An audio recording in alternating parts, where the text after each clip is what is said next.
ശ്രീകുമാർ മനയിൽ ഹസ്കർ പറഞ്ഞതിനെക്കുറിച്ച് താങ്കളുടെ പ്രതികരണം. ഒപ്പം മറ്റൊരു കാര്യം കൂടിയുണ്ട്. യുവരാജ് പറഞ്ഞത് ശരിയാണ്. ഇപ്പോൾ കോൺഗ്രസിലേക്ക് ചാടിപ്പോയ BJPയിലെ നേതാക്കൾ കൊടുക്കുന്ന വിവരങ്ങൾ അനുസരിച്ചാണ് VD സതീശൻ ഇനി വെളിപ്പെടുത്തലുകൾ നടത്താൻ പോകുന്നത് എങ്കിൽ അത് പരിഹാസ്യരാകുന്നതിനെ വഴിവെക്കുകയുള്ളൂ എന്ന്.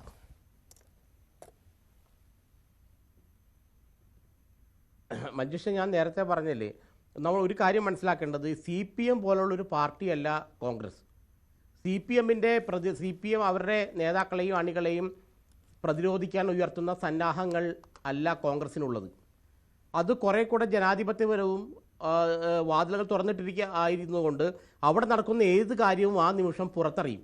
ഇപ്പോൾ CPM അവരുടെ ഒരു നേതാവിനെ സംരക്ഷിക്കാൻ എടുത്ത തീരുമാനം പുറത്തറിയുക എന്ന് പറഞ്ഞാൽ അത്ര എളുപ്പമുള്ള കാര്യമല്ല. കാരണം സംരക്ഷിക്കുന്നു എന്ന് മാത്രമേ തോന്നുള്ളൂ. എന്തുകൊണ്ട് സംരക്ഷിക്കുന്നു, എന്താണ് അതിൻ്റെ യഥാർത്ഥ കാരണം എന്ന് നമുക്കൊരിക്കലും അറിയാൻ കഴിയില്ല. ആ പാർട്ടിയിൽ നിന്നുള്ള ആളുകൾ പറയുമ്പോഴല്ലാതെ. പക്ഷേ കോൺഗ്രസ്സിൽ അങ്ങനെയല്ല. നിങ്ങൾ ഓർക്കണ്ടോ, കോൺഗ്രസ്സിലെ KPCC നിർവാഹക സമിതി യോഗം എറണാകുളം മറൈൻ ഡ്രൈവിൽ വെച്ച് വാർത്താ മാധ്യമങ്ങളുടെ മുന്നിൽ വെച്ച് നടത്തിയിട്ടുണ്ട്. CPM സംസ്ഥാന കമ്മിറ്റിയോ അങ്ങനെ നടത്താൻ പറ്റുമോ? BJPയുടെ സംസ്ഥാന കമ്മിറ്റിയോ അങ്ങനെ നടത്താൻ പറ്റുമോ?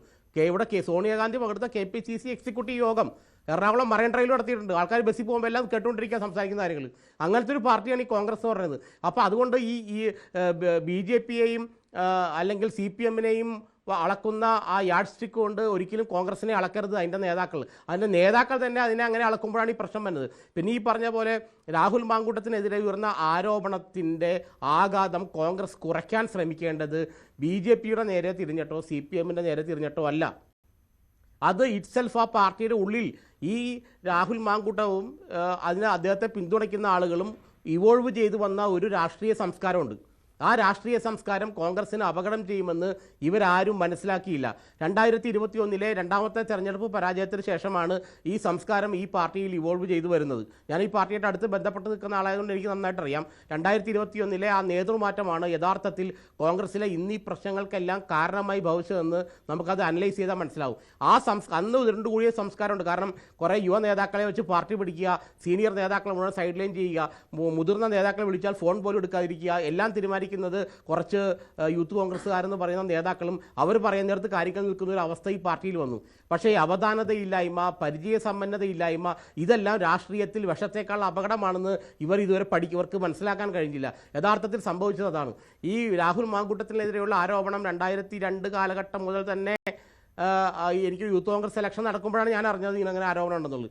ആ സമയത്ത് തന്നെ വന്നപ്പോഴും ആരും കൃത്യമായ നിർദ്ദേശങ്ങൾ നൽകി ആ ചെറുപ്പക്കാരനെ പിന്തിരിപ്പിച്ചെങ്കിൽ 22-23 കാലഘട്ടം ഞാനത് കേൾക്കാൻ തുടങ്ങിയത് ഇങ്ങനെ ഒരു അദ്ദേഹത്തിൻ്റെ കുറിച്ചിട്ട്. നമുക്ക് അതിൻ്റെ കൂടുതൽ എവിഡൻസ് വെച്ചിട്ടല്ല, ഈ ഹിയർസേ ആയിട്ട് ഞാൻ കേട്ടു തുടങ്ങിയത് അങ്ങനെയാണ്.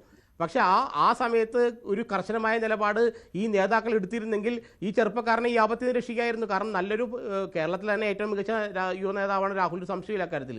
നല്ല അറിവും പ്രാപ്തിയുള്ള മനുഷ്യനാണ്. പക്ഷേ അയാളുടെ അനുഭവ സമ്പത്തിൻ്റെ കുറവ് മൂലം, പക്വത കുറവ് മൂലം അയാൾ ചാടിപ്പോയി. അപ്പോൾ അതിൽ നിന്ന് ഇവരെ പിന്തിരിപ്പിക്കേണ്ടത് ഇദ്ദേഹത്തെ വളർത്തിക്കൊണ്ടുവന്ന, ഇദ്ദേഹത്തെ ഇവോൾവ് ചെയ്യിച്ചു കൊണ്ടുവന്ന, ഇദ്ദേഹത്തെ വലിയൊരു നേതാവാക്കി മാറ്റാൻ കൊതിച്ച നേതാക്കൾ തന്നെയായിരുന്നു. പക്ഷെ അവരാരും അതിന് ഒരുമ്പിട്ടിറങ്ങിയില്ല. അതാണ് ഈ പ്രതിസന്ധിക്ക് കാരണം. അപ്പോൾ ഈ നമ്മൾ ഒരിക്കലും, ഞാൻ നേരത്തെ പറഞ്ഞ മുഖം നന്നാവത്തിന് കണ്ണാടി ഓടിച്ചിട്ട് കാര്യമില്ല. BJP അങ്ങനെയാണ്, CPM ഇങ്ങനെയാണ്, നിങ്ങൾ അങ്ങനെ ചെയ്തോ എന്ന് ചോദിച്ചിട്ട് കോൺഗ്രസിന് മുന്നോട്ട് പോകാൻ പറ്റില്ല. കോൺഗ്രസിന് ജനങ്ങളുടെ മുന്നിൽ കൃത്യമായിട്ട് മറുപടി പറയേണ്ടി വരും. ഈ വനിതാ നേതാക്കളൊക്കെ എതിർക്കേണ്ട പ്രധാന കാരണം ഇറങ്ങി ചെന്നിട്ട് നിങ്ങളൊരു കാര്യം മനസ്സിലാക്കേണ്ടത്, ഈ BJPയെ പോലെയോ CPM പോലെയോ കോൺഗ്രസിന് കൃത്യമായ കേഡേഴ്സ് ഇല്ല ആളുകളെ അപ്രോച്ച് ചെയ്യാൻ. കാരണം അവരുടെ അനുഭാവികളൊക്കെ തന്നെയാണ് യഥാർത്ഥത്തിൽ കോൺഗ്രസിനെന്ന് പറഞ്ഞാൽ എപ്പോഴും വോട്ട് കിട്ടുന്നത് ആളുകൾ ഇറങ്ങി വോട്ട് ചെയ്യുന്നതാണ്. ഈ ചുറ്റമായ പ്രവർത്തനം മൂലം കിട്ടുന്നതല്ല. ആളുകൾ ഇറങ്ങി കോൺഗ്രസിനെ വോട്ട് ചെയ്ത് വിജയിപ്പിക്കാൻ എപ്പോഴും അങ്ങനെ ഒരു ജനക്കൂട്ടത്തിൻ്റെ പാർട്ടിയാണ് എപ്പോഴും കോൺഗ്രസ്. അപ്പോൾ തന്നെ ഇത്തരം കാര്യങ്ങളിലേക്ക് നമ്മളൊരു വീട് കയറി പ്രചരണം നടത്തുമ്പോഴൊന്നും ഇത്തരം ചോദ്യങ്ങൾ ഉയർന്നു വന്നാൽ ഇന്ന് പോകണമെന്ന് നാളെ പോകില്ല. അപ്പോൾ പ്രചരണത്തിന് അല്ലെങ്കിൽ വീട് കയറാൻ ആളെ കിട്ടില്ല. CPM BJP പോലെ അല്ലാതെ ഇതൊന്നും മനസ്സിലാക്കാതെ ഈ എന്താ പറയുക, നമ്മൾ ഈ പറയുന്ന പോലെ ഞങ്ങൾക്ക് ഏതായാലും പറ്റി എന്നാൽ നിന്നെ ഞങ്ങൾ നാറ്റിക്കുന്നു പറയുന്ന ഒരു രാഷ്ട്രീയ സംസ്കാരം. പക്ഷേ മറ്റൊരു കാര്യം കൂടി കോൺഗ്രസിൽ സംഭവിക്കുന്നുണ്ട്. ഇപ്പോൾ കോൺഗ്രസിനെ നിയന്ത്രിക്കുന്നതിൽ ഒരു പ്രധാന ഘടകമായിട്ട് ഈ സാമൂഹ്യ മാധ്യമങ്ങളിലെ ഇടപെടൽ മാറിയിരിക്കുകയാണല്ലോ. അവിടെയാണ് ഷാഫി പറമ്പിലും അതുപോലെ രാഹുൽ മാങ്കൂട്ടത്തിലും ഒക്കെ ചേർന്ന് പുതുതായിട്ട് വന്ന BJPയിൽ നിന്ന് കാലുമാറി വന്ന സന്ദീപ് വാര്യരും ഒക്കെ ചേർന്നുകൊണ്ട് ഒരു സൈബർ കൂട്ടായ്മയിലൂടെ കാര്യങ്ങൾ മുന്നോട്ട് കൊണ്ടുപോകുന്നു. അതാണല്ലോ നിങ്ങൾ തന്നെ ഇപ്പോൾ കോൺഗ്രസിൽ തന്നെ വിശേഷിപ്പിക്കുന്നത് സൂചിപ്പിക്കുന്ന ഒന്നായി മാറിയിരിക്കുന്നത്, റീൽസ് വേഴ്സസ് റിയൽ എന്നുള്ളത്. അപ്പോൾ റീൽസ് റിയൽ കോൺഗ്രസിനെ ഓവർടേക്ക് ചെയ്തുകൊണ്ട് പോവുകയായിരുന്നു. ആ സമയത്താണ് ഈ തിരിച്ചടി ഉണ്ടായിരിക്കുന്നത്. പക്ഷേ ആ റീൽസ് ടീം ഉണ്ടല്ലോ, അവർ ഇപ്പോൾ സൈബർ ഇടങ്ങളിൽ രാഹുലിനായി പ്രതിരോധം തീർത്തുകൊണ്ടിരിക്കുകയാണ്. അതും വളരെ മോശമായ രീതിയിലാണ്.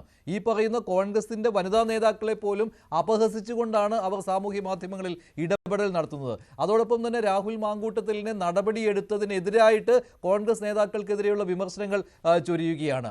അപ്പോൾ ഈ സാമൂഹ്യ മാധ്യമം എടുത്തു കഴിഞ്ഞാൽ രാഹുൽ മാങ്കൂട്ടത്തിന് ഒരുപാട് ഫോളോവേഴ്സ് ഉള്ളതാണ്. അവർ വന്ന് മോശം കമൻറ്റുകളാൽ സാമൂഹ്യ മാധ്യമങ്ങളിലെ പല പേജുകളും വികൃതമാക്കിക്കൊണ്ടിരിക്കുന്ന ഒരു കാഴ്ചയും ഇപ്പോൾ കണ്ടുവരുന്നുണ്ട്. അപ്പോൾ ഇതൊക്കെ കണ്ട് ഒരു പേടിപ്പെടുത്തുന്ന ഒരു കാര്യമായിട്ട് കോൺഗ്രസ് നേതൃത്വത്തിന് പോലും ഇത് തോന്നുന്നുണ്ട് എന്ന് തോന്നുന്നു. രാഹുലിനെ പൂർണ്ണമായിട്ടും തള്ളിപ്പറയാതെയുള്ള ഇന്നത്തെ വി.ഡി. സതീശൻ്റെ ആ ബോഡി ലാംഗ്വേജ് തന്നെ അതാണ് സൂചിപ്പിക്കുന്നത്. രാഹുൽ മാങ്കൂട്ടത്തിനെതിരെ ഒന്നും അദ്ദേഹം പറയുന്നില്ല. അദ്ദേഹം പറഞ്ഞു ഈ ചാപ്റ്റർ ഇവിടെ ക്ലോസ് ആയി എന്നുള്ളതാണ്. എങ്ങനെ ക്ലോസ് ആകാനാണ് ഈ ചാപ്റ്റർ? കോൺഗ്രസിൽ തന്നെ കുത്തിപ്പൊക്കലുകൾ ഉണ്ടാവുകയാണ്. അതാണ് ഈ സാമൂഹ്യ മാധ്യമങ്ങളിലെ ഇടപെടലുകളുടെ രൂപത്തിൽ പുറത്തു വന്നുകൊണ്ടിരിക്കുന്നത്. വാട്സാപ്പ് ഗ്രൂപ്പുകളിൽ ഇങ്ങനെ പ്രവഹിക്കുകയാണ് രാഹുലിനെ അനുകൂലിച്ചും എതിർത്തും കൊണ്ടുള്ള സൈബർ യുദ്ധങ്ങൾ. ഇത് കോൺഗ്രസിനെ എവിടെ കൊണ്ടുവന്നെത്തിക്കും? മഞ്ജുഷ, അതെ, ഈ നേതൃത്വത്തിൻ്റെ ദൗർബല്യമാണ്, ദുർബലതയാണ് ഇത് കാണിക്കുന്നത്. ഈ മറ്റേ സൈബർ വേട്ടാവളിയന്മാരെ ഭയക്കുന്ന ഒരു നേതൃത്വം കോൺഗ്രസിനുണ്ടെങ്കിൽ പിന്നെ എങ്ങനെയാണ് അവർക്ക് ജനങ്ങളുടെ മുമ്പിൽ നിവർന്നു നിന്ന് തങ്ങളുടെ കാര്യങ്ങൾ പറയാൻ കഴിയുക? ഈ സൈബർ ഇടങ്ങളിൽ ഇരിക്കുന്നവർ അവർ വീടിൻ്റെ അകത്തിരുന്ന് സ്വന്തം സ്മാർട്ട് ഫോണിൽ ഇരുന്ന് പണിയെടുക്കുന്നവരാണ്. അല്ലാതെ അവർ റോട്ടിലിറങ്ങി പണിയെടുക്കുന്നവരല്ല. ഈ റോട്ടിൽ നമ്മളൊരു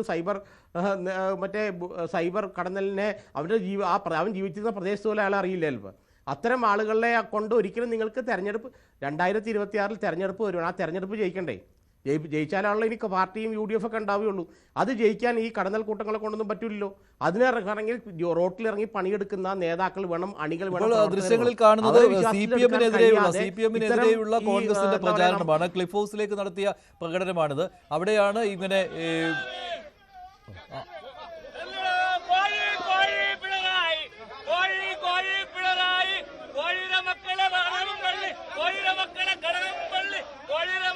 ഹലോ